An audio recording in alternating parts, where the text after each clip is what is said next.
My name is Claire Weston. I'm 33 years old, and for 5 years my mother-in-law called me the help. Not always directly, not always in those exact words, but the message was consistent, delivered in the particular dialect of a woman who has spent decades communicating contempt through implication rather than accusation. She called me the help at Thanksgiving 2018, the first holiday I spent with Daniel's family. When she handed me an apron at the door and said we could use some assistance in the kitchen, since I assumed you didn't have plans of your own. She said it at Easter 2019 when she asked me to clear the table before dessert, because the help usually handles that. She said it at Christmas 2019, 2020, 2021, 2022, each time slightly differently, each time with the same fundamental content. My husband Daniel heard it every time. He said nothing every time. He told me afterward every time that his mother meant well and that I was being too sensitive and that she just needed time to warm up to me. She had been warming up to me for 5 years. The temperature had not changed. What changed was December 23, 2023, 31 people at the Harris family Christmas, my mother-in-law's house in Greenwich, Connecticut. The house that, as of 14 months earlier, had a mortgage that my husband and I were quietly servicing because his parents had run into financial difficulties they had not fully disclosed to the family. The house that existed as a Harris family gathering place because of a wire transfer from my personal savings account. The house where Linda Harris had called me the help for 5 consecutive years. That evening she said it one more time, at the dinner table, in front of everyone, and I decided, for the first time in 5 years, to respond. I need to take you back to the beginning, because the Christmas moment is only the last chapter of a story that started the day I met Daniel's parents, and has not fully ended yet. I met Daniel Harrison in 2016 at a conference in Chicago. He was presenting on urban infrastructure, and I was there for a panel on sustainable building design. I'm an architect. I have been since I graduated from Cornell in 2013 and joined a firm in New York that specializes in commercial and mixed-use development. Daniel is a civil engineer. He is smart and funny, and the kind of person who makes you feel like the most interesting person in the room, which is either a genuine quality or a very sophisticated skill. And with Daniel, I have spent 7 years trying to determine which. We dated for 2 years, got engaged in 2018, married in October of that same year in a ceremony that cost $42,000, of which I paid $28,000 from savings I had accumulated over 5 years of working 70-hour weeks. Daniel's parents contributed $7,000. My parents contributed the remainder. This financial reality was not announced at the wedding. It would become relevant later. Daniel's parents are Richard and Linda Harris. Richard is 67, retired from a commercial real estate career that he describes as distinguished, and that, based on the financial picture that would eventually become clear to me, was distinguished primarily in the early years and considerably less so in the final decade. Linda is 64. She was a homemaker for most of her adult life and has the particular confidence of a woman who has never had to account for herself to anyone who had leverage over her comfort. She is not stupid. She is, in fact, quite sharp. What she is a person who decided very early in my relationship with Daniel that I was not what she had intended for her son, and who pursued that position with the consistency and patience of someone who has nowhere else to be. The first indication came at our engagement dinner in March 2018. Linda had organized it at a restaurant in Greenwich, 30 people, a proper occasion. During cocktails, she introduced me to her friends as Daniel's fiancé, the one from New York. She's in construction.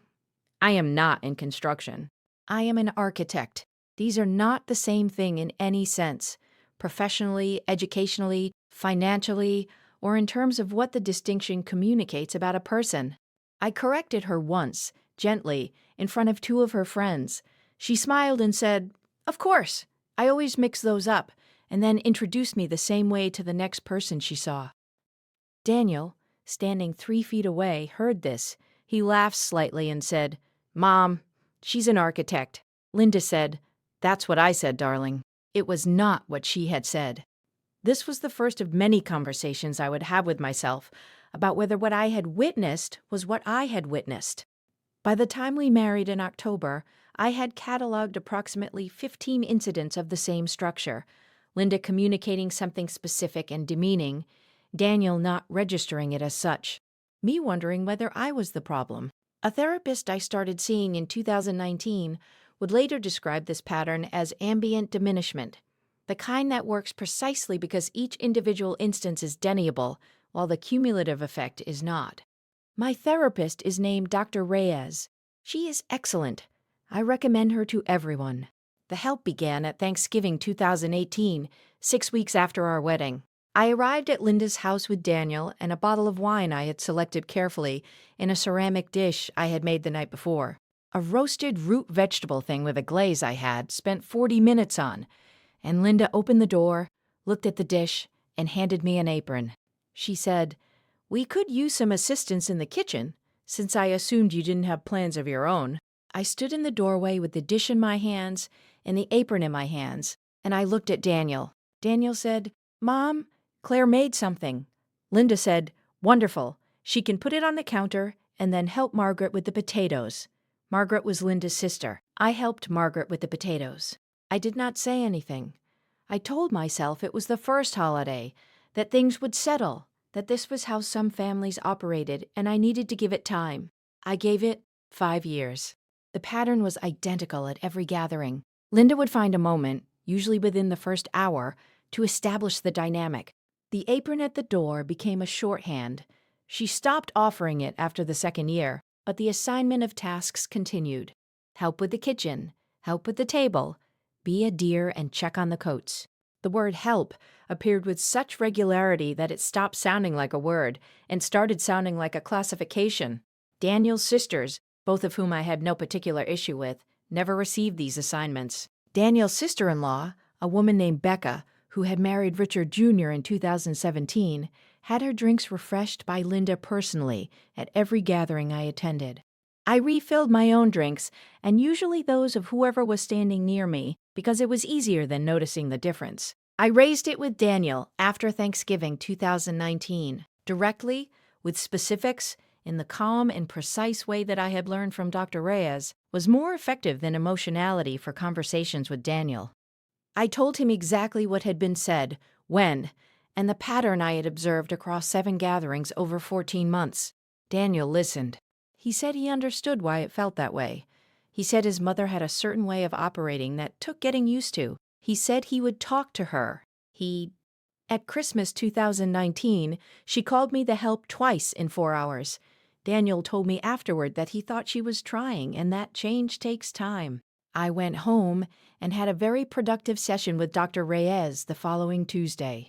2020 was quieter because of the pandemic. Smaller gatherings, fewer incidents simply due to fewer occasions. 2021 returned to normal. 2022 was the year the financial picture began to clarify. In September 2022, Daniel came home from a conversation with his father with an expression I had learned to associate with information he was not sure how to present. He sat at the kitchen table for a while without saying anything specific. Then he said, "My parents are having some difficulties with the house."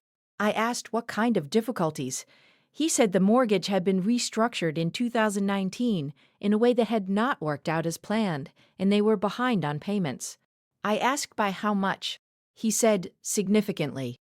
I asked what significantly meant. He said approximately $140,000 in arrears, and that the bank had indicated they would move toward foreclosure proceedings if the situation was not resolved within 90 days. I want to be honest about what I felt in that moment. The first thing I felt was not sympathy. The first thing I felt was a very specific clarity, the kind that arrives when information you have been missing finally connects to a pattern you have already observed. The second thing I felt was practical. What were the options? What did the resolution look like? What would it cost? And who was being asked to provide it? Daniel did not say explicitly that he was asking me. He presented the information and then looked at the kitchen table for a while. I understood what was being asked. My personal savings at that point were $214,000. I had been saving aggressively since I started working, living below my income deliberately, building a reserve. Because I had grown up watching my parents navigate financial uncertainty, and I had decided very early that I would not do the same. The money was mine, not ours. Daniel and I had kept separate finances by mutual agreement, something I had suggested early in our relationship for reasons I did not fully articulate at the time, but that Dr. Reyes would later describe as financially protective instincts. The $214,000 was in an account with my name only. I thought about it for 4 days. I talked to Dr. Reyes. I talked to my own mother, who is a practical woman and who said, "Claire, this is your decision and I will support whatever you decide, but make sure you understand what you are deciding." I thought about Linda handing me an apron at the door in October 2018. I thought about the help. I thought about Daniel not saying anything every time. I thought about Becca's drinks being refilled. I thought about 5 years of Thanksgivings and Easters and Christmases, and then I made a decision that I have analyzed from every angle since, and that I believe was correct, given what I knew at the time, which is not the same as saying it would be correct, given what I know now. I wired $80,000 to cover the arrears and bring the mortgage current.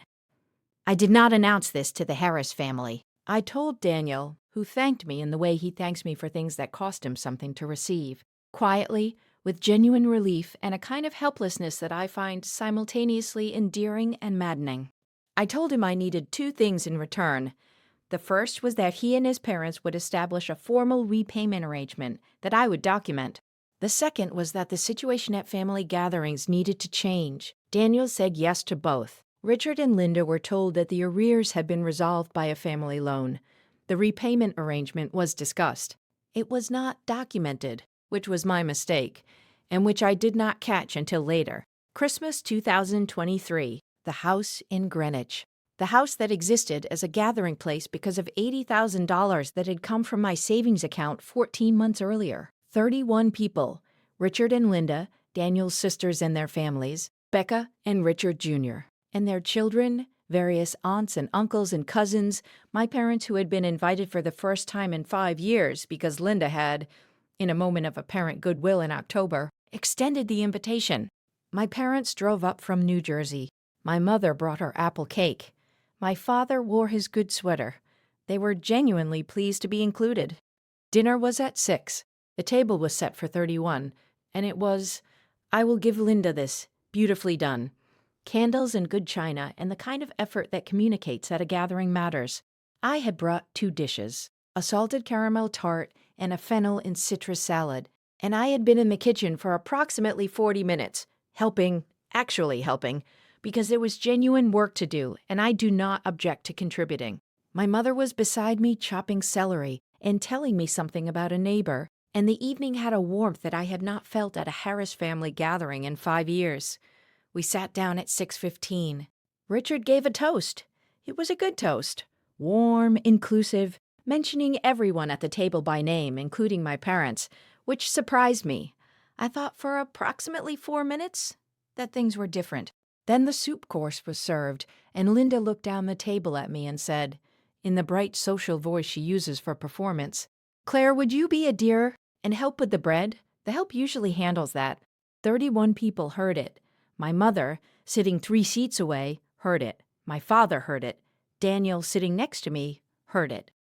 I put down my spoon. I looked at Linda for a moment. I was not angry. I want to be clear about that because I think anger would have been understandable, but it was not what I felt.